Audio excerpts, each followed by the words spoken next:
Hello there, everyone. Hey, are you ready for Testy Tuesday? Oh, we got a good one today. See, because we're going to test you on the prophet Zephaniah. Yep, why are we picking on Zephaniah? Because number one, you probably never heard of him before. And if you did, too, you have no idea what he said. And number three, well, it's that prophet that we hear from in our Revised Common Lectionary for this Sunday, third Sunday in Advent. So, hey, let's get right to it. Why is Zephaniah called a minor prophet? Yep, he's called one of the minor prophets. Why? Let's see if you know why. Is it because he wasn't as important as the three major prophets, Isaiah, Jeremiah, Ezekiel? Number two, was it because he was not officially anointed by a priest to be a prophet? He just went out on his own to do it? Number three, he was recognized as a prophet by the kings of Israel, as all the minor prophets were, but they always had to play second fiddle to the major prophets. And number four, Zephaniah's message, along with the 11 other minor prophets, those messages were so short they could fit them all on one scroll, whereas Isaiah and Ezekiel and Jeremiah, they all needed their own scrolls. So which is it? Just very briefly, the first answer, his message wasn't as important as the major prophets. Number two, he wasn't officially anointed by the priest to be a prophet. Number three, he was recognized by the king as a prophet, but he had to play second fiddle to the major prophets, so he's called a minor prophet. And number four, his message was so short they could cram his message and the 11 other minor prophets all on one scroll, whereas Isaiah and Jeremiah and Ezekiel, they get their own. So what is the answer? The answer is the last one. Their messages were so short, they all fit on one scroll. Yeah, just look at it in the Bible. You can see how long Isaiah and Jeremiah and Ezekiel were compared to these other prophets. And if you're wondering what all the minor prophets are, look in your table of contents for the Old Testament. You'll see them generally grouped all together. So, what is it that we hear from Zephaniah that's so important that we have to have it on the third Sunday in Advent?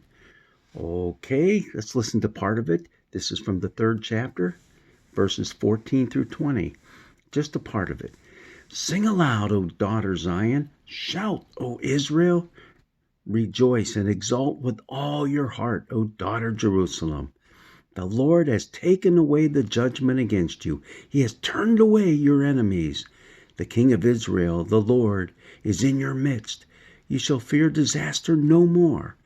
On that day it shall be said to Jerusalem, do not fear, O Zion. Do not let your hands grow weak. The Lord your God is in your midst, a warrior who gives victory. He will rejoice over you with gladness. He will renew you in his love. He will exalt over you with loud singing as on a day of festival. And on it goes. It's all about God is super happy. He's happy for you and for me. Well, in the context here, he's happy for the people of Jerusalem who had been carried off into exile. You see, Zephaniah was doing his prophecy at the beginning and then into the time of the exile. And when he had started out his prophecies, oh man, he just slam dunked everybody, but especially the inhabitants of Jerusalem, called them just no good for nothing. I mean, it's pretty wild stuff, and he really builds on the term the day of the Lord, and it's a day of judgment, and it is not good. You'll see all that in the first 2 chapters if you go and read Zephaniah. And it moves into the 3rd chapter as well. And it's only 3 chapters long, short book. But in the second half, that's where all these words of joy suddenly pop up. And why? It's because in the end, God is a loving, caring, and gracious God who remembers his promises to his people, and he gives them the ultimate victory.